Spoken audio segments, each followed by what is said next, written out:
જેટલા મોટા થશો ને એટલી બીક એટલો ભય વધારે છે. આપણે જેટલા બને એટલા ઝીણા બનો પણ હલકા નહીં બનો. અને હલકા થવા ચાલે, હળવા થાવ પણ હલકટ તો જીવનમાં નહીં થવાનું. જે હલકટ જીવન જીવ્યું ને એ કશામાં આવતો નથી. આપણે હલકટ નહીં થવાનું. ભક્તિ કરવી હોય તો એકબીજાની સાથે પ્રેમ રાખવો પડશે, એકબીજાની ગરજ રાખવી. ગમે ત્યાં ભજન ભક્તિ હોય તો આપણે બધા દોડીને જવાનું. પણ અહીં તો આવેલા પાછા ડોકા કરીને નાહી જાય. કેમ ભક્તિ થાય? આ જમાનામાં કોઈને કશું વેઠવું છે? આગળના મહાપુરુષોએ જે ભજન ભક્તિ કર્યા કેટલું વેઠ્યું છે.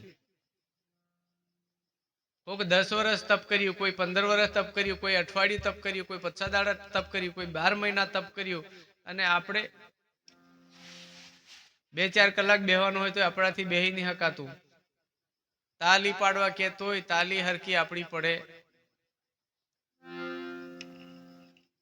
અમારા કંચરામ બાપુ કહેતા હતા,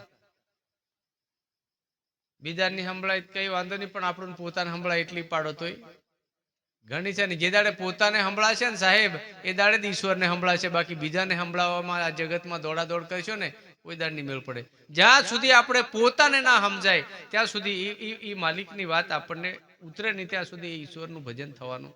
હા, કબીર સાહેબ ને કીધું કે મક્કા મદીના મુલા પુકારે, क्या साहेब तुम्हारा बहरा है, कीड़ी के पाव में झांझर बजता है वही साहेब सुनता है. अब કીડીના ઝાંઝર में, કીડીના પગ में એ પગ કેવો હશે ને એમાં ઝાંઝર કેવો હશે, અને એ ઝાંઝરમાં ઘૂઘરી હજુ કેવી હશે. તમે કોક દર ગોઠવી તો જો. આપણી બેનો આટલી મોટી ઝાંઝરી 250 ગ્રામની ઝાંઝરી અને એમાંથી ઘૂઘરી પડી હોય તો હોતે હોતે કાઠું પડે. તો આ કીડીની પગમાં ઝાંઝર અને એ ઝાંઝરની ઘૂઘરી. એ પણ કે આપણો માલિક એ સાહેબ એ પરમાત્મા સાંભળે છે, તો આપણો આટલો મોટો અવાજ કેમ નહીં સાંભળે? પણ આપણો અવાજ પવિત્ર હોવો જોઈએ. આપણી ભક્તિ ઉગશે ના નહીં, પણ ભક્તિથી પવિત્ર હશે તો. અત્યારની ભજન એટલે જેવી સીઝન આવે એવા બદલાઈ જાય, હાલુણ જેવા.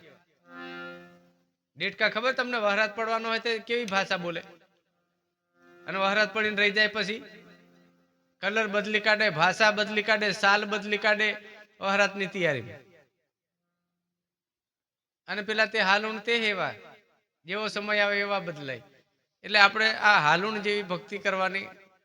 ડીજે વાગે તે તેવાથી જાય. પાછા ભજનમાં જાય તે મોટો ટીલો પાડીને પેલી ખૂટીએ ટાંગેલી માળા હોય તે ઉતાર લાવે, શાપ કરીને પહેરીને. એટલે ખબર બાપુ જાણે મારો ભગત ખતરનાક જ છે, જોરદાર માળા બાળા લગા કે આયા હે. એ તાર બા ઓળખી જાય તને મયથી તું કેવો છે તે. બગડેલો માલ હોય નહીં સમજણ પડી જાય, પડી જ જાય કે આ આઈટમ ઉપર હારી છે પણ મય નહીં હારી, બગડી ગઈ છે. ઢીલું પાડેલું કે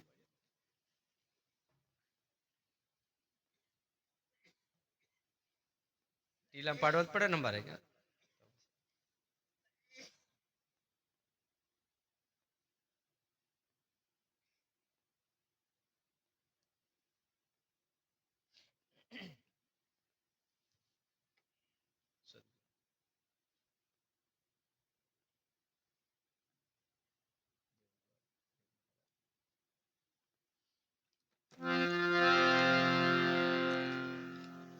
આરતીની તૈયારી કરીએ એની પહેલા ભગવાન રામદેવજી મહારાજને યાદ કરીએ. કારણ કે ભગવાન, હું તમને એમ નહીં કહું કે રામદેવજી એટલા જ ભગવાન છે, બીજા કોઈ નહીં મળે એમ, એવું મેં નહીં કહું. બરાબર? કૃષ્ણ હતી ભગવાન છે, રામ પણ ભગવાન છે, સાહેબ પણ ભગવાન છે, સ્વામિનારાયણ પણ ભગવાન છે. અને સમજાઈ જાય તો તમે બધા ભગવાન જ છે. તમે કોણ છો? પણ ભગવાન ગીતામાં લખ્યું કે અર્જુન, પોતાનું સ્વરૂપ જાણ્યા પછી હું પણ જેનું મટી જાય એ ઈશ્વર બની શકે, બાકી ત્યાં સુધી બની શકાતું જેને હું મટી જાય. પશુ કી પનિહા બને નરકા કુશ ના હોય, નર જો એસી કરણી, એસી પણ કેસી. આપણે બોલવા બધા શીખી ગયા, એસી કરણી કરે, એસી કરણી કરે, એસી પણ કેસી. એક કોકને પૂછી દો, એસી એસી કરીને જિંદગી નીકળી જવાની પણ કેસી. એસી એસી એમ તો બધા કે, પણ એસી પણ કેસી. અને એ કદાચ સમજાઈ જાય ત્યારે કે પશુ કી પનિહા બને નરકા કુશ ના હોય, નર જો સત્ય કરણી કરે તો નર में से નારાયણ એટલે કે પરમાત્મા બનવાનું આ સાધન મળ્યું છે આપણને. પણ આપણી ભક્તિ એટલે બધી બાદાવાળી. અમારે તો 99% પાઠ થાય બધા બાદાવાળા હો ને. અત્યારે બધા ભગત એવા ટેવાઈ ગયા, હા બાદા છૂટવાની હોય ત્યાં જ ગુરુને બોલાવીને પાઠ કરાવવાનો, બાકી ભક્તિનો કોઈ વિષય જ નહીં આવતો વચ્ચે. આ બાદાવાળા પાઠ પૂજી પૂજીને આપણો ઉદ્ધાર થાય. એ ભક્તિ એમની ગણાય હો, હા શું કીધું તમને. હા એ બાદાવાળા પાઠ છે એ ભક્તિમ ગણાતા નથી. ભક્તિનો પાઠ તમારો અખંડ જ્યોત બનવો પડે, અખંડ પાઠ બનવો પડે. અને બાદાવાળા છે આપણે છૂટી ગયા. આજે ગુરુ મહારાજને બોલાયા અને બાદા છૂટ્યા, કાલ પાછા હતા ને એવાને મેળ પડે.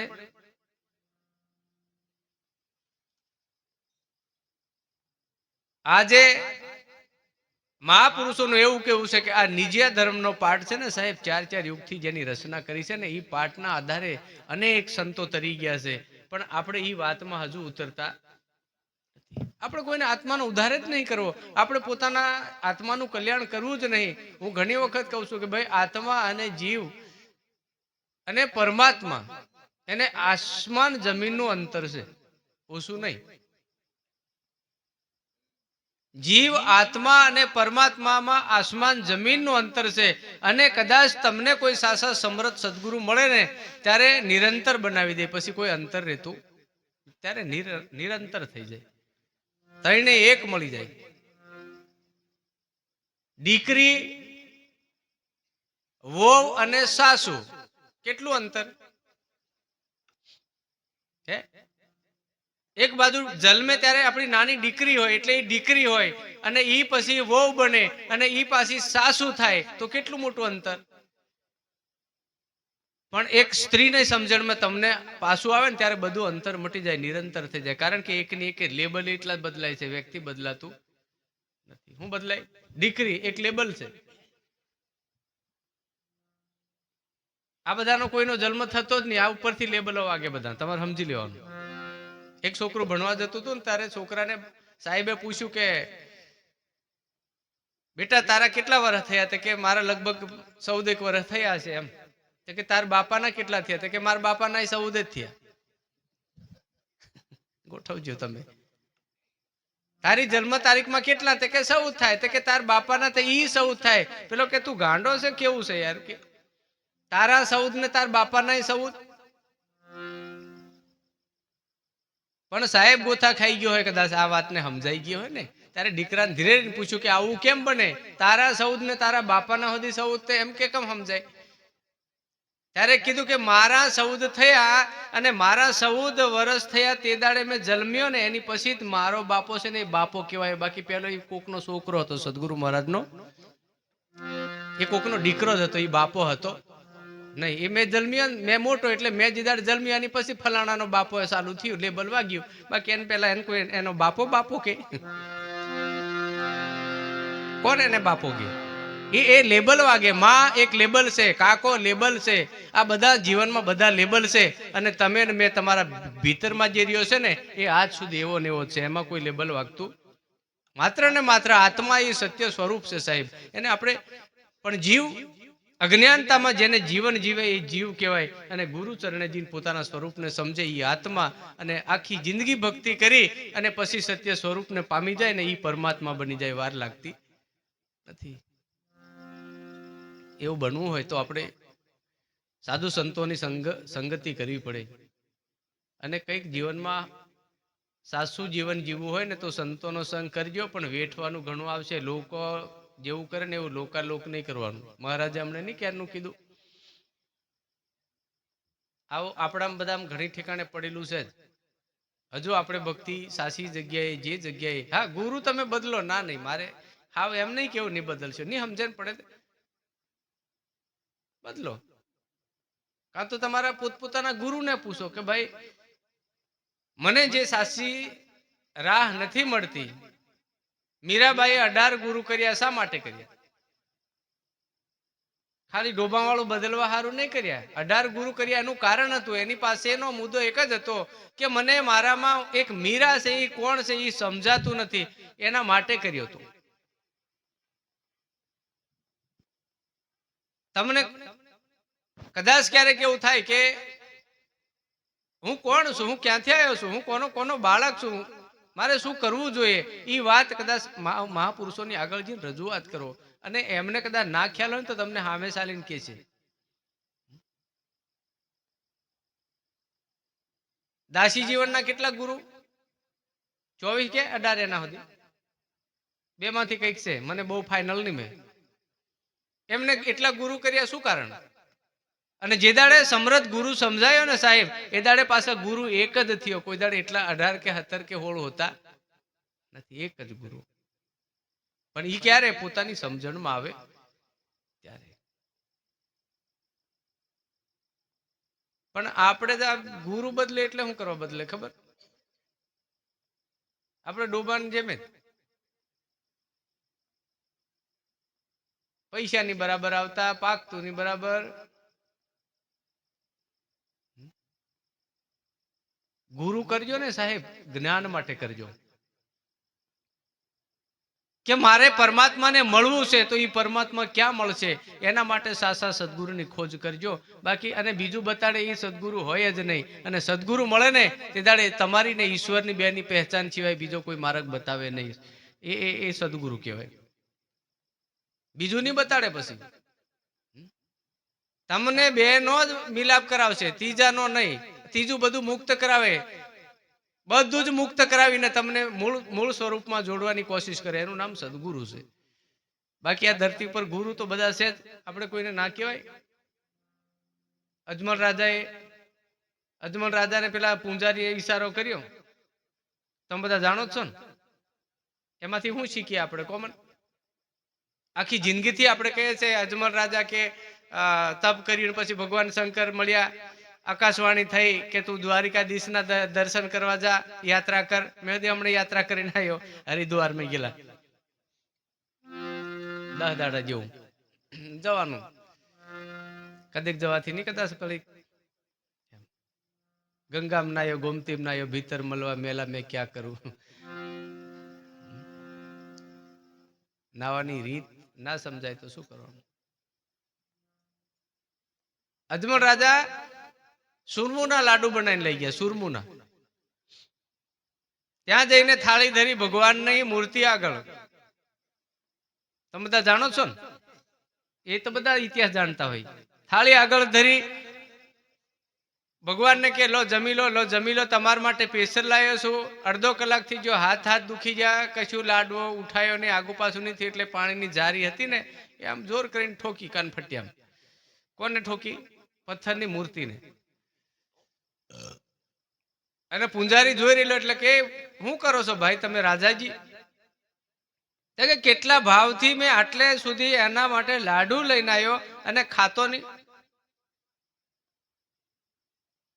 ત્યારે ધીમે રહીને કીધું, પૂંજારી પેલાને એવું કીધું કે અરે રે તારી ભલી થાય તારીની, કે તમને સમજ નહીં પડતી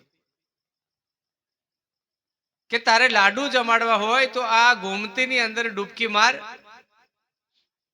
અને ગોમતીમાં તું ડૂબકી મારીશ તો સાક્ષાત ભગવાન તને મળશે ને એને લાડુ ખવડાવજે.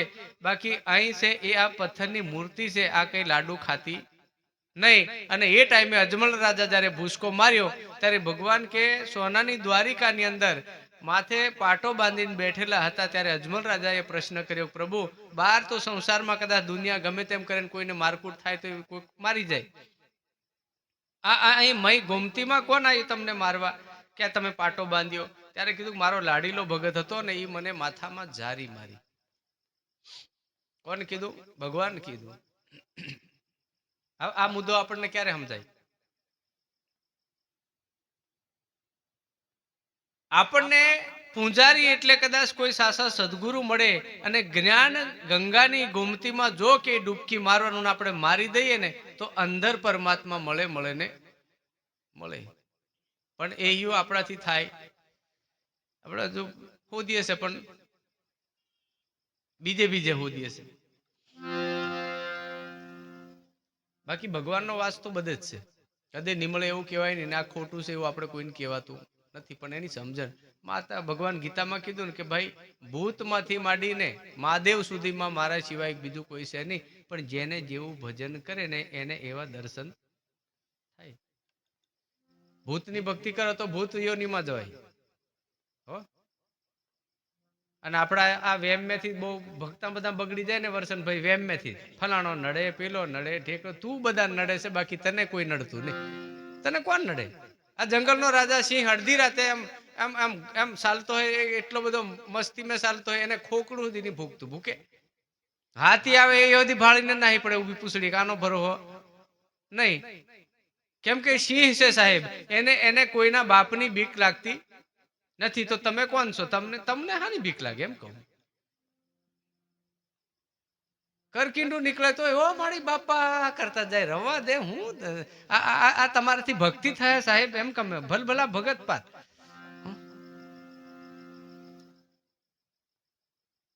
બિલાડું જોઈ જાય તોય આયા બીવે. હવે બિચારા રાતે કઈક બિલાડા રખડતા ફરે ને, અહીંયા એમ જ કે રાતે તે હેલેથી રપટી જી કે, અને પાછી પેલ પા રપટી તોર બા પેલા ઉંદડા દોડ લઈને હિંતી ને નિયમ જન પ્રતિ ખાવા હારું.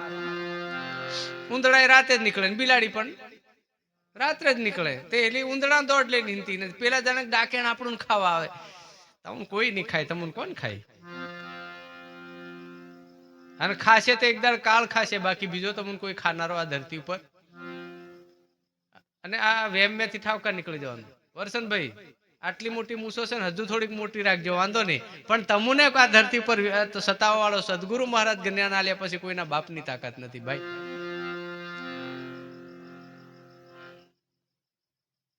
અમારા ગામની બાજુમાં એવું બન્યું હતું. પેલો છે ને એક જણો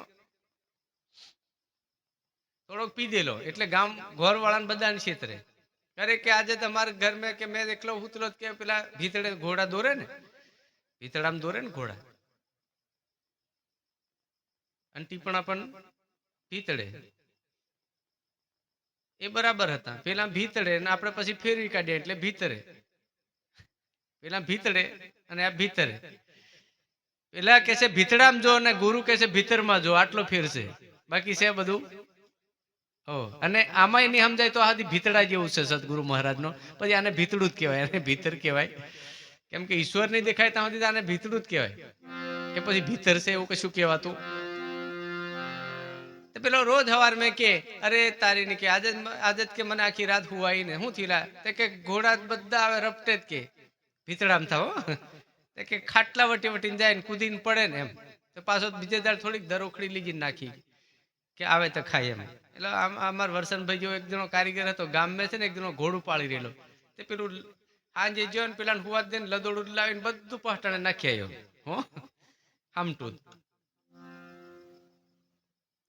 પેલો હવાર મેં ઉઠ્યો ખરો પણ કશું બોલ્યો નહીં હો. સમજી જો કે આજે કંઈક ને કંઈક કાવિતરું કરેલું છે. પછી પેલો હવાર મેં જહું કરેલા એમ કે કશું નહીં બહી દે. પેલું બહારલું નહીં હતું ને એને પેલો જતો રહ્યો. આજે નિત્ય કઈ ઘોડા આવના લાગે કે આખું ઘોર પેલો કે આજે ઘોડા આવલા ખબર નહીં, પણ હાવ કઈ પાતે આવલા કોઈ ખબર પડતી નહીં. કે રોજનો પેલાનું ઉલ્લું બનાવતો, પણ પેલો એકદમ ટોપલું ભરીને ઘર મેં નાખ્યું બધે. તે દાડનો પેલો કહેવાનું બંધ કરી દીધું કે મારા ઘર મેં ઘોડા ઘણા હાડી કાઢે. એટલે આ વેમમાં તમે બધા થોડાક છે ને એમાંથી નીકળશો, અને વિષય વ્યસન ને વેમ પ્રભુ ભજવા દે એ ક્યારે નહીં ભજવા દે. એક વિષય એક વેમ. ભયોમાં સંતો કે છે ભયોમાં વ્યસન અને ભયોમાં ફેશન. આ જિંદગીની બરબાદી શરૂઆત થાય છે. આપણી બહેનોમાં એટલી બધી ફેશન હમણાં વધી ગઈ ને. હમણાં તો તમે આપણે સિટીમાં બધું ચાલતું હતું, હાવ ગામડામાં આવતું રહ્યું. તમારે છોટાઉદેપુરમાં હશે આ લગ્નનું ને બધું થાય એટલે ધીરે ધીરે બધું બહુ બહુ બહુ બધું સડવા માંડ્યું છે. મેં તો બહેનોને કમ તમે સુખી જીવન જીવાય ને તો બહુ બહુ બહુ માપનું ચાલવાનું, ફેશન તરફ ઘણું નહીં વળવાનું. અને છોકરાઓ હમણે બહુ કહેવાય એવું નહીં મળે. અને બધું હા મસ્તીથી જીવવાનું, જીવન જીવો ને મસ્તીથી. પણ આપણને નુકસાન કરે એવી ફેશન ને એવું વ્યસન નહીં કરવાનું. બાકી જીવન જીવો, ભગવાન આપ્યું છે સાહેબ મસ્તીથી વટથી જીવન જીવો. આપણને કોણ આંગળી કરી જાય? જિંદગી એવી જીવો આપણા માતા પિતાની ઇજ્જત બગડે નહીં, ગુરુ મહારાજની ઇજ્જત લજવાય નહીં, ભગવાનનું જેને આપણે જેના નામનું કંકુ તિલક કર્યું હોય એ તિલક લજવાય નહીં એવું જીવન જીવો. કારણ કે આ જીવનમાં અત્યારે હાલમાં છે ને સંતોનું કેવું છે કે સતયુગમાં કળિયુગ તો હતો જ, પણ દેવાયત પંડિતના ભાકેલા પ્રમાણે બરાબર કળિયુગની શરૂઆત થઈ ગઈ છે. હમણાં હું નહીં થતું તો હું જોત ખરા. અને પહેલા તો કળિયુગ ઓળખાતો હતો, પણ હવે કળિયુગને ઓળખવો, હવે આ લાઈનમાં કળિયુગ ભરાયો છે. કે કેમ ઓળખશો તમે? ઉપરથી રાવણને રામ કીધેલું કે તારા જોડે મારે કોઈ લેવા દેવી નહીં, મારી કોઈ દુશ્મની નહીં, પણ સાધુનો ભેખ ધારણ કરીને તું સીતાનું હરણ કર્યું ને એનો બદલો તને ભોગવવો પડે છે, બાકી મને કોઈ વાંધો નથી. સાધુ સંતો બનીને પણ કદાચ આપણે નીતિમાં હોય નહીં, આચરણમાં ના હોઈએ, આપણે આપણાની અંદર સંતના અંદર સંતની જે પદવી છે એ ના હોય, સાધુની અંદર સાધુતા ના હોય, ગુરુના અંદર ગુરુના લક્ષણો નહીં હોય, તો સાહેબ આને આપણે કેવી રીતે ઓળખીશું કે આ કોણ ગુરુ કોણ છે, સાધુ કોણ? બધા હરકત દેખાય. એટલે તમારા જીવનમાં અમારા તબલસી માસ્ટર થોડાક બહાર ગયા હોય તો આવતા રહે. ભગવાન રામદેવજી બાપાનું એક ભજન બોલીએ, પછી આપણે આરતી કરીએ. સમયને મન આપીશું. બધા તમે હાંજેથી બેહી રહ્યા. અમારા પરવીનભાઈની ફરમાઈશ તો એવી છે કે દિવસ ઉગી જાય કઈ નહીં, પણ આપણે બંધ નહીં કરવાનું એમ. પણ આપણે એટલું બધું નહીં એમ નહીં કરીએ. અને દિવસ તો ઉગવો જ જોઈએ ને. ભજન કરીએ ને જો દિવસ નહીં ઉગે ને તો સાહેબ ભક્તિ આપણી નકામી પડે છે, મહેનત માથે પડે. હું તો ઓહિંગ ચડું ને સોહિંગ ઉતરું,